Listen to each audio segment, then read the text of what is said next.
Փարաքարի մշակույթի եւ երիտասարդության պալատում տեղի է ունեցել սպանված համայնքապետ Վալոդիա Գրիգորյանի հոգեհանգստի արարողությունը։ Սպանությունից անցել է ավելի քան 24 ժամ, սակայն ոստիկաններին դեռ չի հաջողվել բռնել հրաձիգին։ Չկան նաեւ այլ ձերբակալվածներ։ Հայաստանի վարչապետը երեկ հայտարարել է, որ իրավապահները պարտավոր են շուտապույտ բացահայտել հանցագործության մեջ ներգրավված բոլոր անձանց։ Ոստիկանապետ Արամ Ղազարյանը ասել է, որ ինքը պատրաստ է հրաժարական տալ, եթե անհրաժեշտություն լինի։ Եթե դրա անհրաժեշտությունը լինի,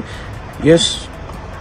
երբ որ գտնեմ նպատակահարմար, մշտապես պատրաստ եմ։ Մամուլը գրում է ներքին գործերի նախարար Արփինե Սարգսյանի հնարավոր հրաժարականի մասին։ Իրավապահ համակարգի առաջին դեմքերի պաշտոնանկությունների մասին խոսակցությունները ակտիվացան Նիկոլ Փաշինյանի Facebook-յան գրառումից հետո, որում նա նշել էր մեջբերում. մանրամասն վերլուծության պետք է ենթարկվի հարցը, թե կանխարգելիչ ինչպիսի գործողություններ պետք է կատարվեին Փարաքարում բռնությունների շարք թույլ չտալու համար, ովքեր պիտի կատարեին այդ գործողությունները եւ ինչու չեն կատարել։ Այս վերլուծությունից կարվեն անհրաժեշտ հետևություններ, գրել էր Նիկոլ Փաշինյանը։ Դաժան սպանության կադրերը դեպքից ժամեր անց հայտնվել էին համացանցում։ Տեսանյութում երևում է, որ դիմակավորված անձը հերվից կրակելով մոտենում է համայնքապետ Վալոդիա Գրիգորյանին ու նրա հետ կանգնած երկու տղամարդկանց։ Նրանցից երկուսն ընկնում են մեքենայի կողքը, երրորդը ենթադրաբար Վալոդիա Գրիգորյանը մեքենայի հետևի մասում։ Կասկածյալը փախուստի դիմելուց առաջ ետ է դառնում, կարծես ցանկանում է համոզվել, որ հաստատ սպանել է եւ փախչում է։ Փարաքար խոշորացված համայնքի ղեկավար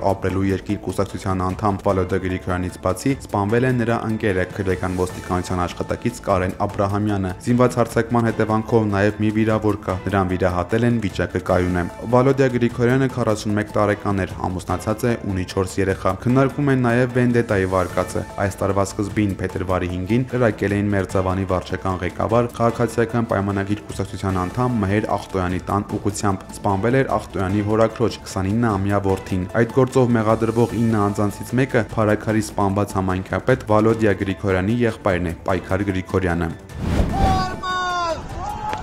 Այսօր Ստեփանակերտի բենզինի պահեստի պայթյունից զոհված ու անհետ կորածների հիշատակի օրն է։ 2 տարի առաջ Արցախի հայաթափման մղձավանջի մեջ տեղի ունեցած սարսափելի պայթյունը խլել է 218 մարդու կյանք, 22 արցախցի համարվում է անհետ կորած։ Պաշտոնական տվյալով մեր հայրենակիցներից 120-ը վիրավորվել են, սակայն լրագրողական հետաքննությունների համաձայն իրականում վիրավորվել են ավելի քան 290-ը։ Մահաբեր պայթյունին նախորդել էր Ադրբեջանի կողմից Արցախի 9-ամսյա շրջափակումը, ապա սեպտեմբերի 19-ի ռազմական հարձակումը։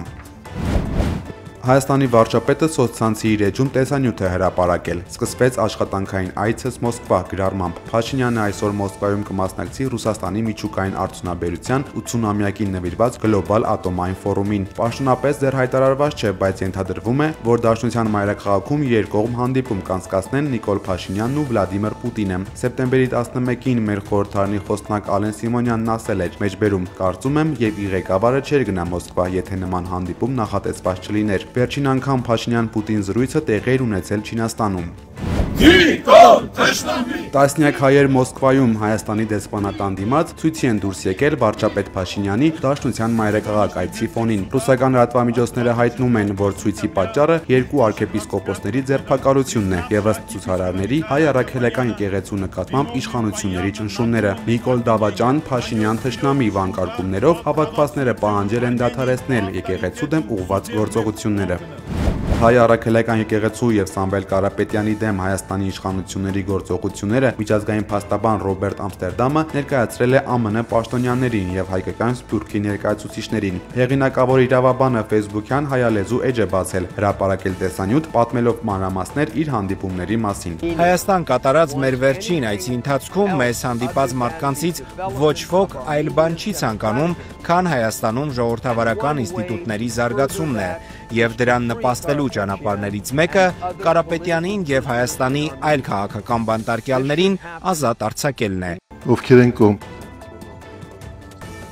Հայաստանի կառավարությունը այսօրվա նիստում հաստատել է 2026 թվականի պետական բյուջեն։ Ըստ նախագծի հաջորդ տարի մեր կառավարության ծախսերը կկազմեն 3 տրիլիոն 628 միլիարդ դրամ, եկամուտները 3 տրիլիոն 91 միլիարդ դրամ։ Նշանակում է, որ հաջորդ տարվա բյուջեի պակասուրդը 537 միլիարդ դրամ է։ Այն լրացնելու համար մեր կառավարությունը պետք է պարտք վերցնի։ Այժմ արդեն Հայաստանի պետական պարտքը կազմում է 5 տրիլիոն 323 միլիարդ դրամ կամ 13 միլիարդ 852 միլիոն դոլար։ դոլար։ Տնտեսագետները հաշվում են, որ Հայաստանի 3 միլիոն բնակիչներից յուրաքանչյուրը արդեն ունի ավելի քան 4600 դոլարի պարտք, իսկ բյուջեի դեֆիցիտը փակելու համար գործադիրը սկսել է պարտքով գումար, մասնավորապես միջազգային վարկեր վերցնել։ Արդեն կա առաջին վարկատուն։ Ֆրանսիական զարգացման գործակալությունը 150 միլիոն եվրոյի վարկ կտա Հայաստանին։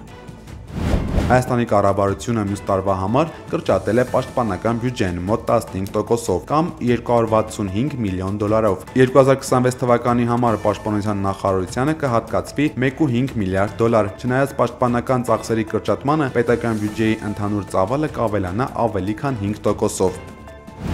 Հայաստանում 2026 թվականին կներդրվի համապարփակ առողջապահական ապահովագրության համակարգ, հայտնել է ֆինանսների նախարարը։ Այս համակարգի ներդրումը գործադիրը խոստացել էր դեռ 2024-ին։ Հաջորդ տարի կառավարությունը նախատեսում է մի շարք սոցիալական եւ տնտեսական աջակցության ծրագրեր։ 55 միլիարդ դրամ կտա Արցախի սպռնի տեղահանվածների բնակարաններով ապահովելու ծրագրին, 9.7 միլիարդ դրամ անհուսալի վարկային պարտավորություններ ունեցող քաղաքացիների զբաղվածության ծրագրին, 4.9 միլիարդ դրամ ակադեմիական քաղաքի նախագծման եւ կառուցման աշխատանքների համար։ Հայաստանի եւ Ադրբեջանի արտգործնախարարները եւ ԱՄՆ պետքարտուղար Մարկո Ռուբիոն կարծ զրուցել են Նյու Յորքում, թե ինչ են քննարկել նրանք հայտնի չէ։ ԱՄՆ պետքարտուղարությունը հայտնել է միայն, որ ոտքի վրա հանդիպումը տեղի է ունեցել ԱՄՆ պետքարտուղարի կազմակերպած տրանսատլանտյան ընթրիքի ժամանակ։ Արարատ Միրզոյանը Նյու Յորքում է մասնակցելու ՄԱԿ-ի գլխավոր ասամբլեայի 80-րդ նստաշրջանին։ 2 օր առաջ Միրզոյանը հանդիպել էր ադրբեջանցի գործընկերոջ հետ տետատետ բանակցություններ վարել։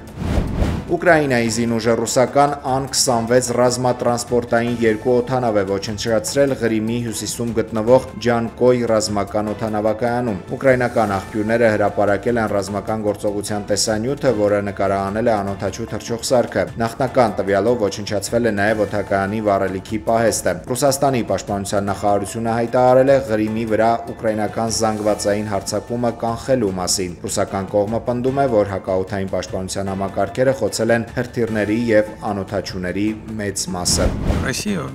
настоящий медведь. Ռուսաստանի դեմ պատերազմ է ընթանում եւ այժմ դրա ամենասուրբ փուլն է, որում պետք է հաղթել հանուն երկրի ապագայի։ Այս մասին հայտարարել է Ռուսաստանի նախագահի մամուլի քարտուղար Դմիտրի Պեսկովը։ Նա այսպես մեկնաբանել է ԱՄՆ նախագահ Դոնալդ Թրամփի խոսքերը, որը կասկածի տակ էր դրել Ռուսաստանի ռազմական եւ տնտեսական հզորությունը, այն անվանելով թղթե վագր։ Ռուսաստանն ավելի շատ արջի հետ է ասոցացվում։ Թղթե արջեր չեն լինում։ Ռուսաստանն իսկական արջ է։ Այստեղ ոչ մի թղթային բան չկա։ Ռուսաստանը պահպանում է իր կայունությունը, ընդգծել է Պեսկովը։ Կրեմլի խոսնակը նշել է, որ ի տարբերություն Բայդենի վարչակազմի, Թրամփի հետ երկխոսության խողովակները գործում են եւ Պուտինը բարձր է գնահատում հակամարտության լուծումներ գտնելու հարցում օգնելու Թրամփի պատրաստակամությունը։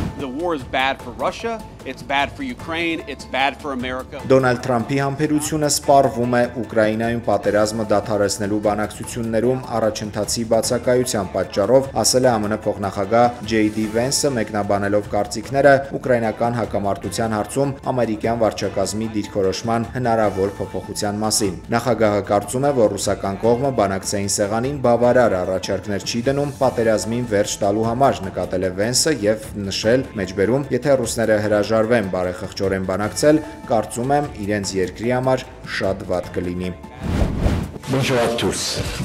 Փարիզի քրեական դատարանը Ֆրանսիայի նախկին նախագահ Նիկոլա Սարկոզին մեղավոր է ճանաչել 2007 թվականի իր նախընտրական արշավը Լիբիայի նախկին առաջնորդ Մուամմար Քադաֆիի ռեժիմի կողմից ապօրինի ֆինանսավորելու գործով։ Ըստ մեղադրանքի նաև իր օգնականները պայմանավորվածություն են ձեռք բերել Քադաֆիի ռեժիմի հետ ֆինանսական աջակցություն ստանալու նպատակով, որի դիմաց խոստացել են Լիբիային դիվանագիտական աջակցություն ցուցաբերել միջազգային ասպարեզում։ Դատախազները պնդում էին, որ ստացված գումարը կազմել է առնվազն 50 միլիոն եվրո։ Դատարանը 70-ամյա Սարկոզիին դատապարտել է 5 տարվա ազատազրկման։ Մեկ ամսվա ընթացքում դատախազությունը նրան կտեղեկացնի, թե երբ պետք է ներկայանա բանտ։ Հնարավոր է, որ նա պատիժը կրի այլ ձևաչափով, օրինակ էլեկտրոնային թևնոցով։ Սա Սարկոզիի նկատմամբ կայացված երրորդ դատավճիռն է։ Նախկին նախագահը արդեն դատապարտվել է կոռուպցիայի եւ իր 2012 թվականի նախընտրական արշավի անօրինական ֆինանսավորման գործերով։